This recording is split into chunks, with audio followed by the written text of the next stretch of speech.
Hello and welcome to News Now on TV360. I am Thelma Okoro. Nigeria's presidency has written the Senate seeking the screening and confirmation of Ibrahim Magu as chairman of the Economic and Financial Crimes Commission (EFCC). Senate President Bukola Saraki read the letter at the Senate plenary on Thursday. The letter was signed by Vice President Yomi Oshibanjo in his capacity as acting president when President Muhammad Buhari was in the United Kingdom on a 10-day medical vacation. President Buhari appointed Magu acting chairman of the EFCC after the removal of Ibrahim Lamodi on November 9, 2015.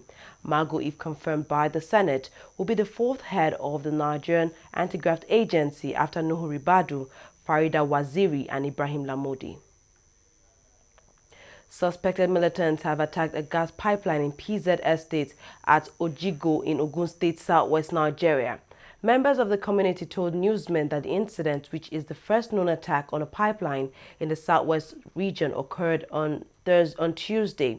The suspects in Ogun State attacked the facility while pretending to be officials of the NNPC on maintenance patrol. The affected pipeline is said to serve an 11.4 distribution line for some companies in Ikorodu, Lagos State.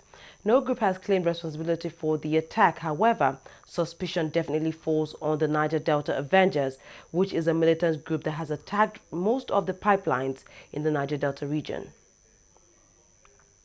The Secretary to the Government of the Federation, Babachir Lawal, has admitted that the Nigerian government is experiencing difficulties in funding the 2016 budget. The 2016 budget was signed in May this year after months of delay following a disagreement between the executive and the legislature. The budget assumed an oil production of 2.2 million barrels per day at $38 a barrel. Appearing before the Joint Senate Committees on Ethics, Appropriation and Finance, Lawal explained that the fall in crude oil production was due to the activities of the Niger Delta militants, and this has created several problems for the Nigerian government. He explained that the federal government would not be funding constituency projects of the lawmakers except for key projects designed by the executive which will have meaningful impact on Nigerians. The House of Reps have postponed the ongoing sex scandal hearing of 3 of its members. The hearing scheduled to hold on Thursday was stalled due to the absence of outgoing U.S. Ambassador to Nigeria, James Entwistle, and Foreign Affairs Minister Geoffrey Onyema. 3 Nigerian lawmakers, Samuel Ikon, who is a PDP member representing Akwa Ibom State, Mohammed Gololo, who is an APC member representing Bauchi, and Mark Gbila, who is also an APC member representing Benue State, were accused of alleged sexual misconduct while on an official assignment in Cleveland, USA in April this year. The accused lawmakers had traveled with 7 other reps to the U.S. for the International Visitor Leadership Program. Following the incident, the House of Reps had summoned Entwistle to provide evidence that the accused lawmakers were indeed guilty of sexual misconduct. The lawmakers have since denied the allegations. Oil workers in Nigeria have suspended a nationwide strike action. The strike began on Thursday over issues that include oil sector reforms and pay. About 10,000 members of the Petroleum and Natural Gas Senior Staff Association of Nigeria, Pengasan, which includes refinery workers and office staff, took part in the strike action. There had been fears that the strike action could lead to fuel scarcity and disrupt crude oil production. Talks with government officials, including the oil minister, labor minister, and NNPC's new group managing director, were held on Monday and Tuesday. In view, and at the end of the tripartite meeting with the representative of the federal government, the unions and management of various oil and gas companies, NEC met to appraise the industrial action. After an extensive debate on the outcome of the 2-day meeting with the representative of government, the following resolutions were reached. The next session, in consideration of the issues during the meeting with federal government, including a promise to resolve a few outstanding IR issues, have accepted to show understanding. 2. The next session, in the spirit of patriotism and being satisfied with the briefing from the leadership of the association on the outcome of the meeting with federal government, hereby suspend the current nationwide industrial action effective immediately. Members are commended for their steadfastness and resolute belief in the struggle. The association leadership hereby advise our members that from today, 13th of July, everybody should return to their respective office. Electricity distributors in Nigeria say they will appeal against the judgment of a Lagos Federal High Court annulling the 45% electricity tariff hike. The Federal High Court sitting in Lagos State, Southwest Nigeria on Wednesday annulled the increment in electricity tariff recently announced by NEC, which is the Nigerian Electricity Regulatory Commission. Justice Mohammed Idris, who delivered judgments in a suit filed by a Lagos-based lawyer, Toluwani Adebiyi, challenging the increment, described NEC's action as irrational, irregular and illegal. The court, while relying on Section 31, 32 and 76 of the Electricity Power Sector Reform Act, held that NEC acted outside the powers conferred on it by the Act and failed to follow the prescribed procedure. The husband of the preacher who was murdered in Abuja, Elisha Olawale, has spoken out against the killing of his wife. Deaconess Eunice Olawale was killed in the early hours of Saturday, July 9th, while preaching in Kubwa, the nation's capital. My wife always go out for morning cry between 5 a.m. and 6 a.m. And anytime he goes by 6, she's back. But on Saturday morning, she went out for this with her handset and phone with the torchlight and the megaphone. So she's supposed to be back between 6:30. My two sons, Michael Olawale and Modupe Christian Olawale, they always go to feed for their footballers to train. So they came back between 6:30, 7. I was in bed, but I woke up. They now asked me that some footballers in their feed, they were discussing that there is a woman they killed. That woman used to preach in the morning. That they killed the woman, the megaphone, he was beside her. So when they told me, I said, as mommy come back, I said no. I picked my phone. I did not even know what to call. Later I called her line. They said switch off or not available. So with my short knicker, we strolled down because it's about 200 or 300 meters away from our house, where we saw people gathered. So we passed through where she was murdered, which we did not know. We came back again. We saw one policeman. The police, I will now ask, Oga, good morning, sir. We were told that they killed a woman here, a preacher. The policeman said, yeah, it is true, but we should go to Phase 4 police station. So as we are going, people were looking at us. My daughter, Jessica, was crying. I said, no, we have not confirmed. It cannot be mommy. I came back home with them. I drove my car. I changed to this brown trouser. We went back to Phase 4 police station. As we were entering the police station, we parked outside because the place was blocked, maybe for security reasons. So we came down from the vehicle. As we were entering the police station gate, we saw the police pickup coming out of the gate to pass us. So my daughter looked back and saw at the back of, it was not covered, at the back of the policeman, she cried. I turned back and now saw that from the chest up was covered. But I now saw the clothes of my wife she wore. So we began to cry. I even felt that they carried me into the police station. One officer now came and said that he collected my phone, he called some pastors and they came. So when they came, they now advised they should drive the car because I could not drive again. They should help me to drive the car. We went home. They now said that I should not worry. They are even investigating already. That I should not worry, I should go home. 6 people have been arrested in connection with the murder of the female preacher in Kubwa in Abuja. In a statement signed by the police in Abuja, those arrested are currently being interrogated. The woman was well known around that area to be a preacher who normally preaches in the morning between the hours of 4:30 to 5:30 and so forth. But on that fateful day, on the 9th, her lifeless body was discovered, and the police in pipeline rushed to the place, and the body was recovered to the police station. Marks of violence in her chest, where it is suspected that a sharp object was implanted into the chest, and she also had injuries on the leg. She was later identified to be the wife of, I can't remember the name. The body was preserved and taken to the mortuary for autopsy and possible knowing the cause of death. Some arrests were made at random around the area. About 6 persons were arrested, but later interrogation and screening took place, and we could not directly link them to the cause of the death of the woman. President Muhammad Buhari has approved the deployment of 1,000 troops to Zamfara state. The president gave the order on Wednesday when he visited Gusau, the Zamfara state capital, to flag off the 2016 Army Day celebrations. Many residents have been killed and others forced to flee their homes as a result of violence in Zamfara. There are fears that fighters from Islamic sect Boko Haram may have joined the gangs in Zamfara state.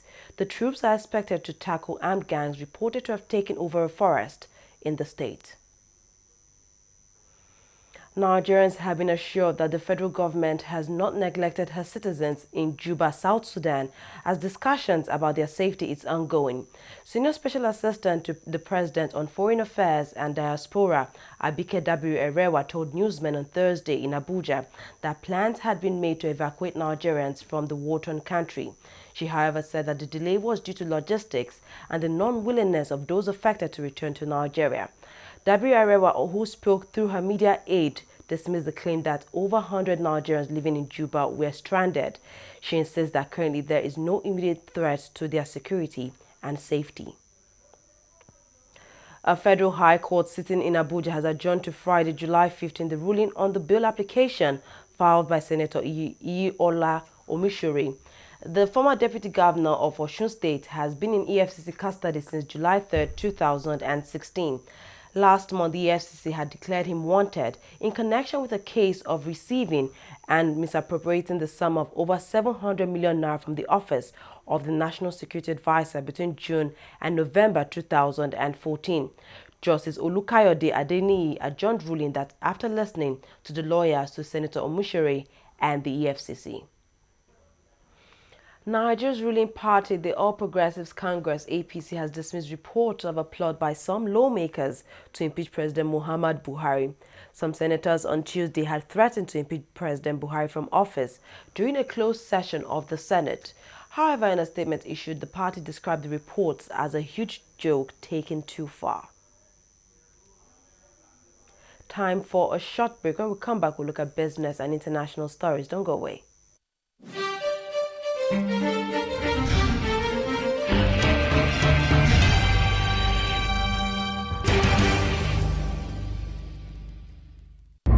From the multi-award-winning filmmaker. What were you doing at the beach resort? The first ever Pan-African movie. We've all met at company retreats in the past before. Each one with a mission and a strategy to determine who will be the next CEO. I googled you last night. I came up with nothing. Nada. I'm off the grid. I fly below the signal. Coming to the cinemas from the 15th of July, 2016. 10 VIP CEO premiere tickets and 20 autographed DVDs up for grabs when you pay for the OLX Do It For Me service from 6th of June to 1st of July 2016. Visit olx.com.ng to book a champ now. OLX, sell it! Corruption not in my country. Hello. Alahaji. Right now I'm in Abuja. No.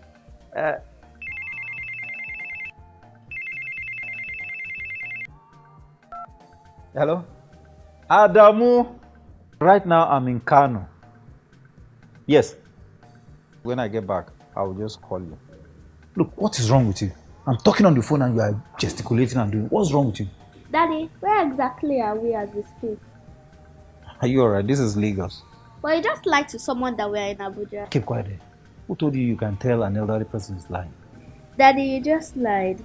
And by lying, you are raising corrupt children for the future of Nigeria. That is corruption, not in my country. Corruption not in my country.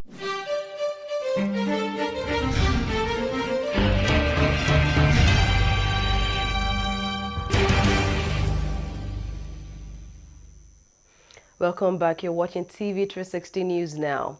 To business stories, imagine working in a city like Lagos, notorious for its traffic gridlock, and you have to commute from one end of the city where you live to another where you work. There's just no chance of you beating the traffic coming back from work. Now, most times it's simply a nightmare, but that's what most working residents go through on a daily basis to earn a living in Nigeria. But guess what? A bank is now finding a way to help its workers avoid all the hassles. TV360's Deji Badamosi has more on that story. Beating the notorious Lagos traffic, especially during morning and evening rush hours, is most times a futile effort. It's even worse if you live on the mainland and walk on the island. On a very terrible day, a shuttle of between 20 minutes could take around 6 hours, the flight time from Lagos to London. That's just how bad it could get sometimes. This Nigerian bank, though, has come up with a seemingly simple solution to help its workers deal with the challenge. It's called Flexitime. Workers just have to choose when they would be at work. For example, your traditional workspace might be in the head office, but you live very close to a branch in another part of town, say in Ikeja. And some days when you don't need to have meetings with your team, you can actually hot desk from any of those locations and get your job done. In some other instances, maybe out of town. So for instance, it's a public holiday in the middle of the week. I am going to spend my public holiday in Abuja. We also have a head office operating out of Abuja where I can operate from. So rather than travel late on a Monday and then have to head back on Wednesday, I'm able to stay behind and work Thursday, Friday out of Abuja, and I get the same job done, and then I can come back at weekends. So we essentially look at the opportunity, look at what we can do that will not negatively impact the employee or the bank, and whatever we come up with, we are happy to work with it. It's difficult to imagine such an idea could work in a banking setting where workers often resume work very early and close very late. But that's exactly what Sterling Bank has done. Devise a creative way to deal with the issue of workers reporting late for work and feeling very tired after spending several hours in traffic. Everybody believes that when you work in a bank, you no longer have time for your family. Your family takes second place. And for me, I can now put, all the issues in my life at the forefront. So I can get to be productive at work and also have my family, life intact, and my children get to see me, after, before it's difficult because you leave home very early and they don't get to see you before they wake up. But now with Flexitime in place, they get to see you, and even before they sleep, you still get to see them. And it makes family life better. You're happier. And when you're happier, you're more productive.